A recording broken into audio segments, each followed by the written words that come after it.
Hello everyone, welcome to Bambatha Kamancinza TV. I'm here to update you of what was happening on uthando nesithembu namhlanje ngomhla ka-1 May 2025. Okay, kushuthi-ke izolo uMangwabi noSine babe nengxabano encane ngoba phela ubaba Mseleku ubabizile ngesizathu sokuthi ubefuna ukulungisa lokhu okwenzeka phansi kwabo. Ngebhadi-ke uSine uvele wagana unwabu kangangoba uze wabiza ubaba wakhe ngethoyizi. Yo, waphuma kanjalo behleli nebala wamlandelakhe uMangwabi. Okay-ke namhlanje bahleli-ke basaqhubeka nalo lolu daba okuyilapho khona uMpilo naye ebese ekhuluma ukuthi ingxabano yakhe noSine iyaqala mhlazane engahloniphi umuntu amhloniphayo, kodwa-ke yena akanendaba kanye nezinto azenzayo. NoMakhumalo wasitshela naye ukuthi ukhulumile noSine behind the cameras ngoba ubencela ukuthi uzothi ubukisa ngayo. Washo ukuthi uSine uthe ngeke akhulume yena, okuyilapho ebesembuza khona ukuthi ngenkathi ethi akamfuni ebegqoke izingubo zakhe asuke ezinikwe uyena, akabe esazibuka ngani izingubo ngoba phela zikhuluma yonke into.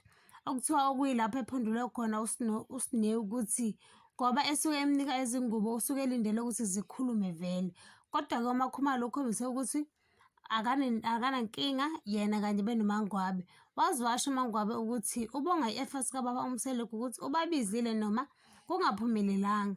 uMseleku uhlele idina yokugcina okuyilapho ebize wonke amakhosikazi akhe, kanti-ke uMayeni uthe akayi lapho.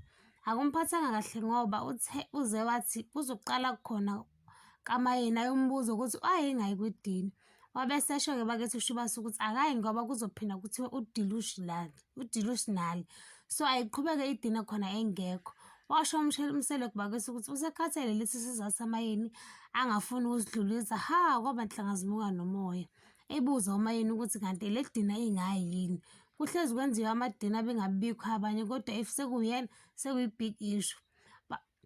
Bakwebhana bakithi uMayeni noMseleku, uMseleku waze wathi uyagula yena, wathi nje uMayeni unamanga, njalo if uvuka amadimoni uvuka ngezinto zakho ucasha ngokugula, ukuze kwagcina uMseleku ethi uMayeni uyahlanya. Heyi washuba, hhayi kancane.